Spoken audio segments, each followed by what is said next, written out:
thank you for your patience this evening, but you're in for a real treat now. We're about to bring out two legends, one from the world of entertainment and one from the entire world. I want you all to stand up and welcome to the stage international award-winning actor, producer, and comedian Chris Tucker, and the iconic deputy of Dr. King, UN ambassador, and former mayor of Atlanta, Ambassador Andrew Young, and of course, John Hope Bryant.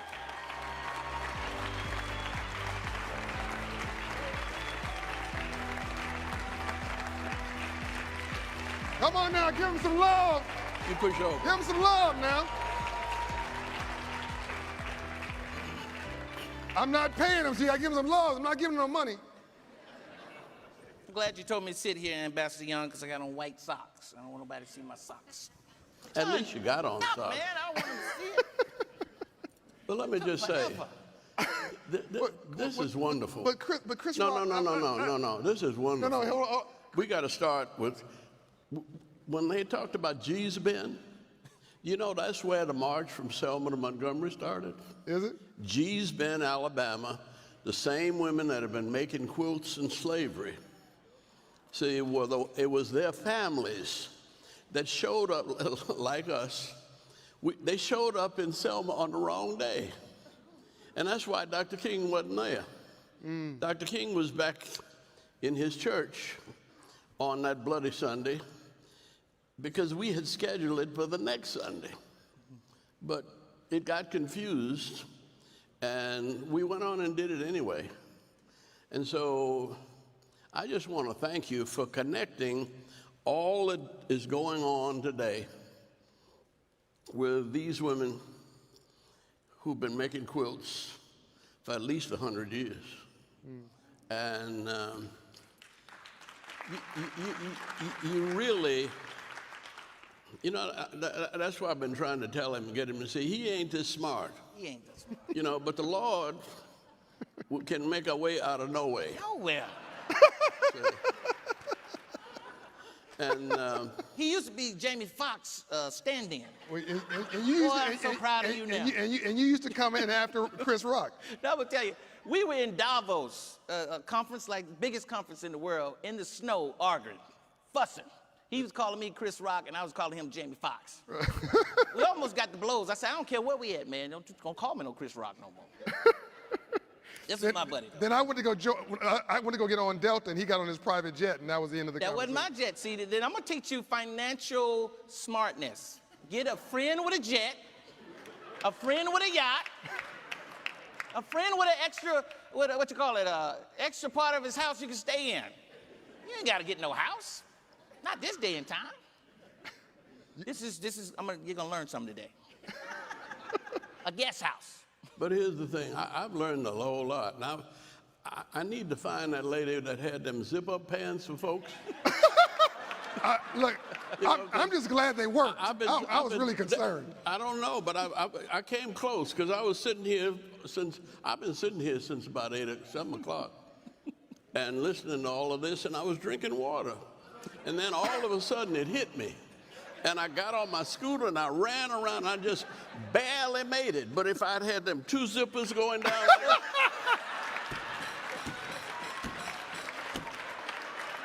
there. No, I'm telling you, this is very, very practical. And all of y'all gonna get old. If you're lucky. Oh my God. If you're lucky and get your shots, keep your mask on. You'll be around for a long time. That's right. Because that artificial intelligence he talked about? Sam Altman, yeah. Yeah, I saw them, I read about them. They can put this artificial intelligence and nanotechnology. And so they can get a little something and they can put it in your vein, and the automatic technology or the auto technology will run that little thing up your veins into your heart, and they won't have to cut you open to do fix your heart. They get a little nanotechnology thing, and it'll crawl up, do what it's got to do, and then crawl right back out. And that's who you had up here. People talking about where we are going. and what we have to do to get there. Yeah. And how'd you figure out it? Oh, you come from All the way from Compton. You come from Compton, and you this smart. But I know your secret. I've been backstage with your mama, and your mother-in-law, and your wife, and you have had sense enough to surround yourself or to be surrounded That's right. by brilliant, beautiful women. That's the truth. Amen. See? Look at my mother clapping. And John, do they know you was a dancer on Soul Train? What is this, like a roast? No, it's the truth. I didn't know it for 10 years. No, He you've just been- told me last week. No, Yeah. tell him about it. Tell him about it. Tell you about it. Let me show Oh, you. a great dancer. Look at it. Wow! Whoa! You okay? Call the ambulance. I think he broke something. No, don't drink water now. It'll come out right out. I mean, that's supposed to strain on your groin, and you had a long I time. don't know. No man that could do that. That was incredible. No, that was great, man. No, What else you got to say? We just messing with you. No, we just messing with you. Now it's your turn now. So, first of all, in all seriousness, it's wonderful that we're talking about AI in the future. T.I.? You talking about T.I.? With T- Is he? Woo! All right. I'm gonna have to dumb this conversation down a little bit. Oh, wait a minute now. I went to Columbia High School. By the way, on a serious note, Chris Tucker is one of the smartest. I mean, he's funny, all that stuff. But on a serious note, when I went to Africa, there was Chris with President Clinton. When I went to Switzerland, one of 5 black people at the World Economic Forum in Davos, Switzerland, every year, sitting there taking it all in for 10 years straight. Chris Tucker. This dude he really don't sleep on how smart this guy is. He's much more than a brilliant comedian and a brilliant actor. Thank you. So on a serious note. I'll pay you tomorrow. I'll pay Yeah. you. But you Can I know, embrace it? comedy makes the world go round. Well, That's right. comedy makes the world go round. It does. It really So before we get into this interactive conversation, and before Ambassador Young takes it wherever he wants to take it, I think it is two things. One, it put chills down my spine to be talking about the future and AI and all this in the same ballroom where you and Dr. King talked about the future of eradicating poverty with the Poor People's Campaign before he was assassinated. And I often ask you, Ambassador Young, why are you up so late all night? Carolyn Young, who's here, makes sure that you're taken care of, and she loves you into health every day. But I often worry, why are you running yourself so hard? Why do you give all your money away to others? And allow me to say this, because he's on that balcony when Dr. King was assassinated. I think it was April 4th, 1968. And when I asked him about giving away his money, Chris, he'll say it's not my money. That's why I ain't got none. But he would say, well, I'm here because my friend was assassinated. Because, by the way, the FBI report on the shooter was, if you miss the dreamer, kill the strategist. So he's known this in the back of his mind his whole life, that I'm mayor because my friend got shot. I'm UN ambassador because my friend got shot. I'm mayor of the city, I'm head of the Olympic Games because my friend got shot. I got this board position because my friend got shot. In other words, if he didn't get shot, he would have got shot, and he wouldn't be here. So he says, it's not mine, I'm just a trustee. I'm just giving it away, and I want to help as many people as I can, as long as I can. Do you know this man has 130 honorary doctorate degrees? Wow. 130. This is the closest. Nelson Mandela's grandson is here. Zonwan Mandela, he's on our board. He's here. Came here for Africa. He didn't come here for me. He came here for him. This is the closest you'll get to Nelson Mandela in the world. And he's right here in front of you. But let me just. No, stop. Yeah. Hold on a minute. You're gonna take it over in a minute. I want to tell you what happened that night Okay. when we were here. All right. Because Aretha Franklin was singing. Here. Yeah, supposed to be singing. But something happened with her and one of her boyfriends.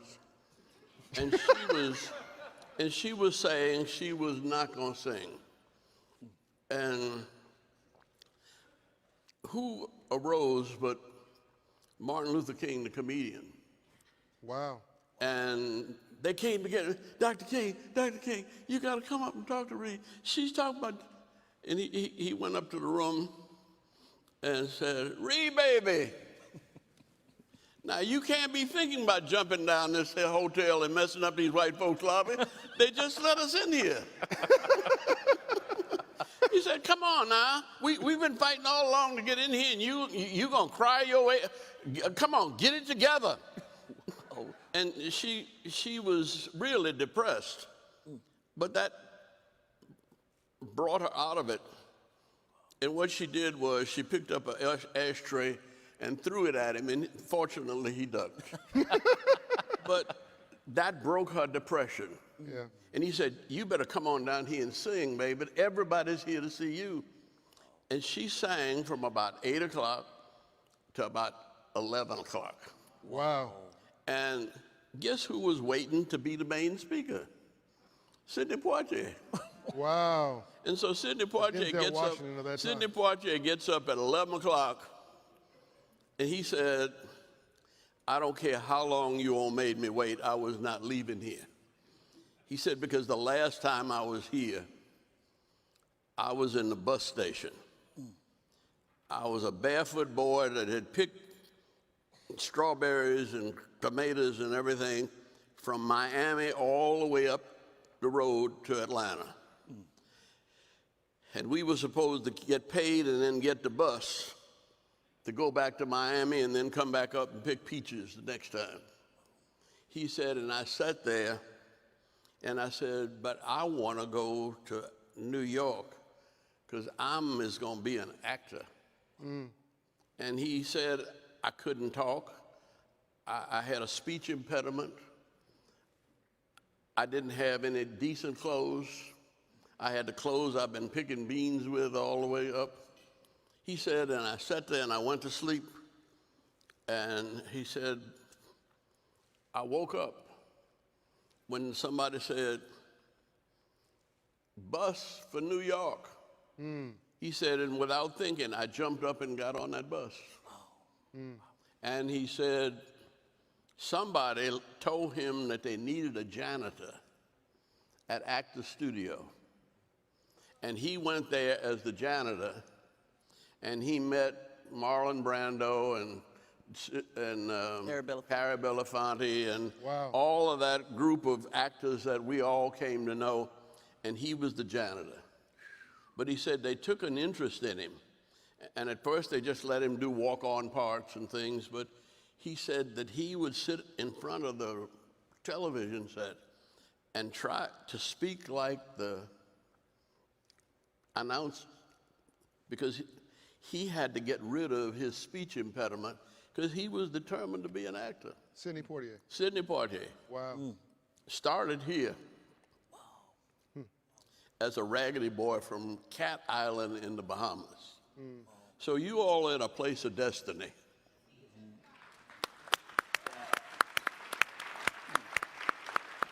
You know, when T.I., who's graced this stage with us, and he's supportive of what we're doing, when he's around Ambassador Young, he gets serious.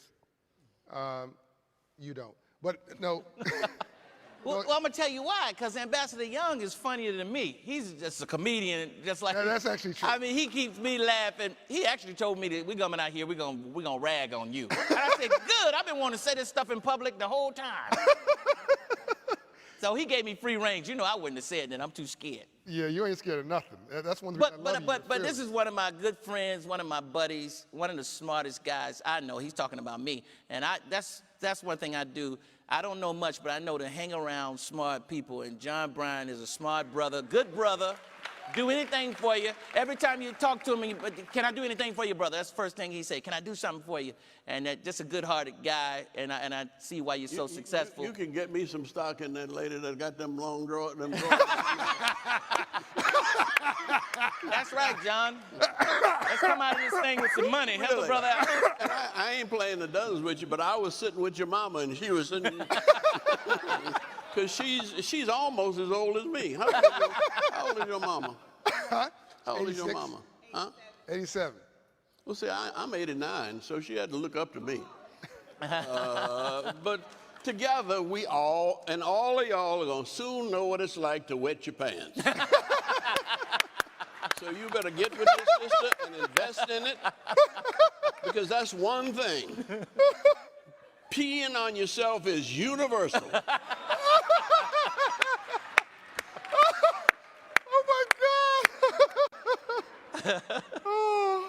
God! The North American Nelson Mandela.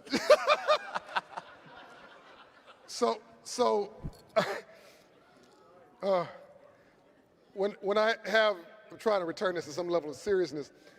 Why you gotta be so serious? Well, why not? So, Chris. They're going to remember what I say. That's right. That's right. You get serious, they won't remember. won't Go remember. ahead. That's true. Keep up the flow. Keep it Yeah, going. I'm with you. Don't slow us down. But I do want to get at least a minute of seriousness here before we wrap. It's serious. Yeah, I know. I understand. Yeah. And get you off of me. No, so when I talk to you, Chris, and Ambassador Young late at night, what people don't know, and it's just like talking, Tommy Dortch is here somewhere, chairman of 100 Black Men. It's like my conversation with him. It's never about themselves. Huh? Nothing. He owed me $10. Yeah, he owes me 20. But he's never talking about himself. You're never talking about yourself. He's never talking about himself. And people may not realize this about you. You're always talking about, in your private moments, things that matter. And to your point, what you said about me, the only time Chris has ever asked me for something is for money for his foundation to help those less unfortunate. And he comes here, again, for free. He gave his time tonight. It's not like he's not busy. He gave his time tonight. He's done this several times. He's always saying yes for the right cause.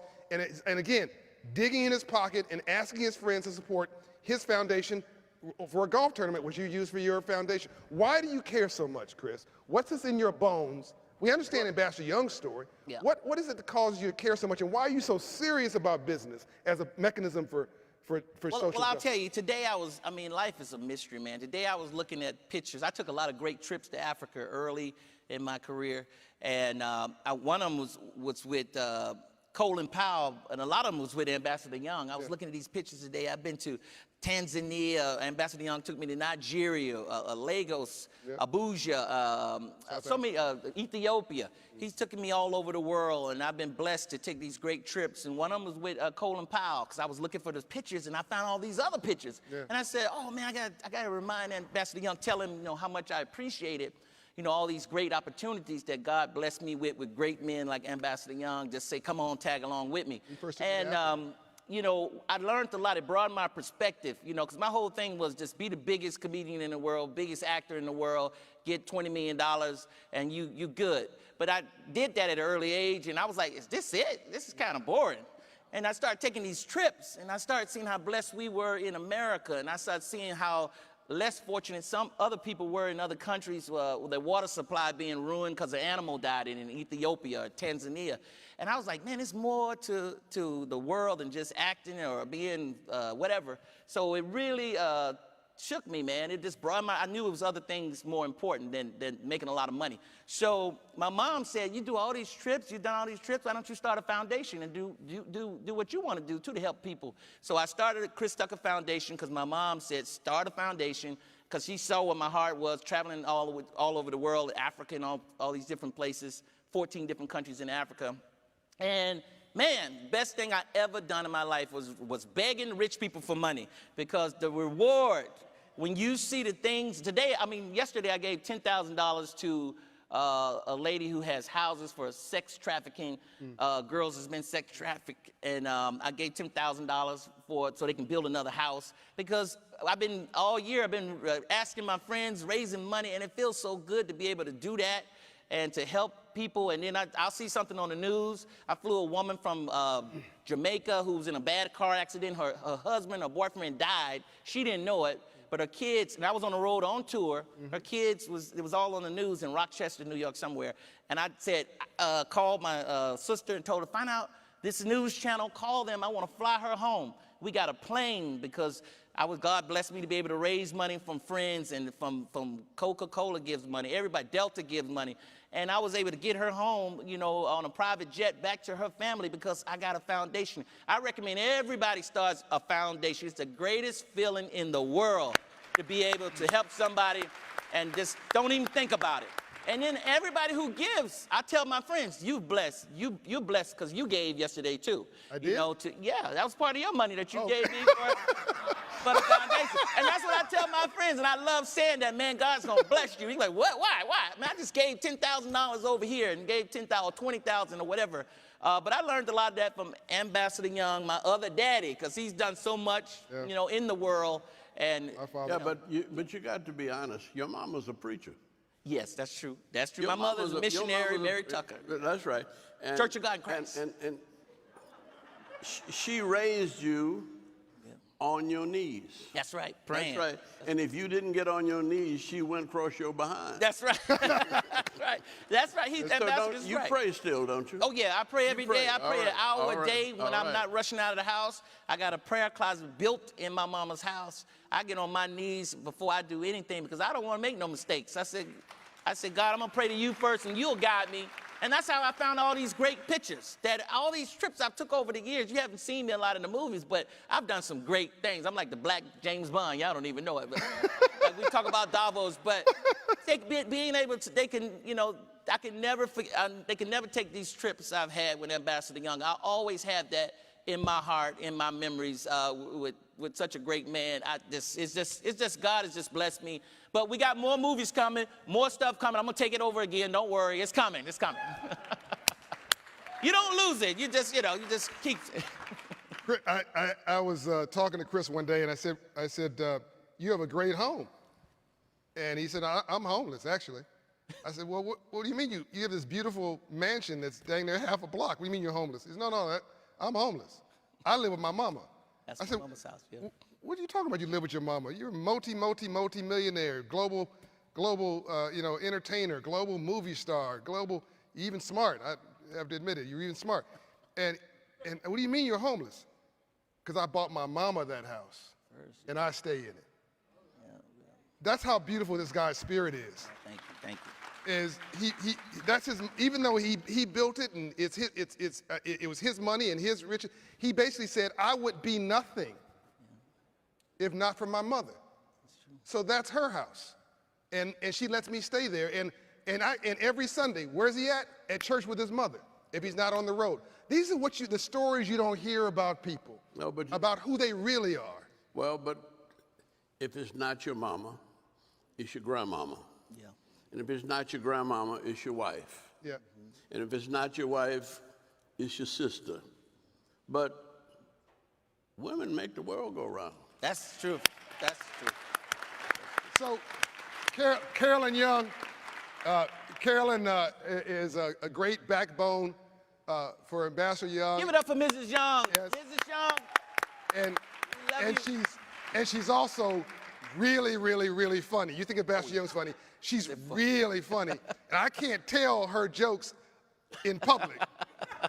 So you just have to trust me that she's really funny and a really good person. She won't mind me telling this story because she has nothing but love for every part of Ambassador Young's life. But you guys we got to end this with you knowing something about Ambassador Young that he's not in control of, because he's in control of everything. He's the UN ambassador, appointed, minted, first black UN ambassador in the history of the United States of America. They go to a little town in the South where his late wife, Jean Childs Young, who's passed on to glory, is from her town. And they're in the town, and they're on this car with the open top. And Ambassador Young is a celebrity, so he's waving, and he's waving, and he's waving. And finally, Jean Child turns and points. Well, Andy, see that man over there? He was my boyfriend growing up. And Ambassador Young said, what, that bum over there? He's clearly not done very well for himself. He's a bum. And see, Gene, see who you could have married? And Gene said, Andy, if I'd married that man, he'd be UN ambassador for the United States of America.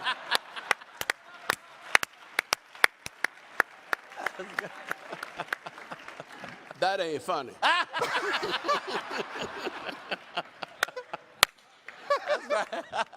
But then she really trained me and wore me out for 40 years.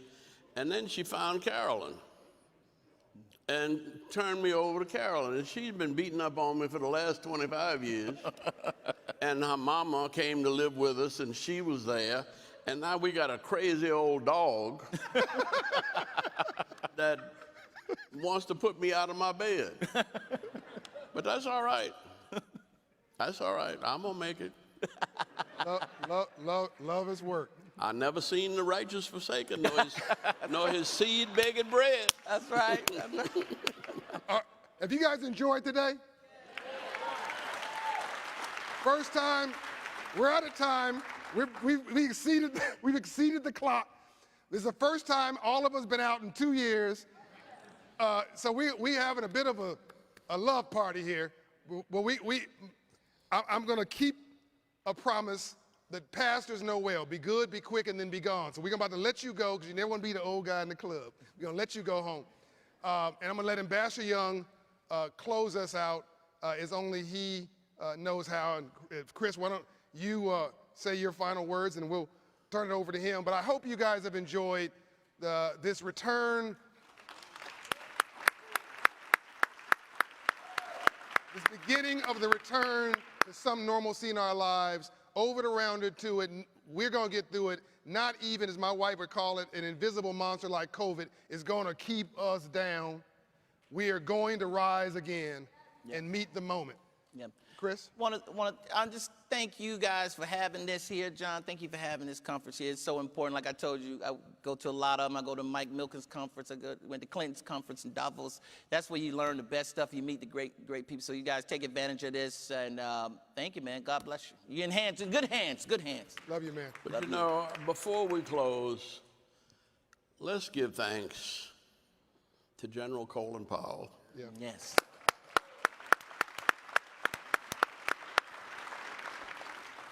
And let's thank the Lord Hallelujah. Thank you, Lord.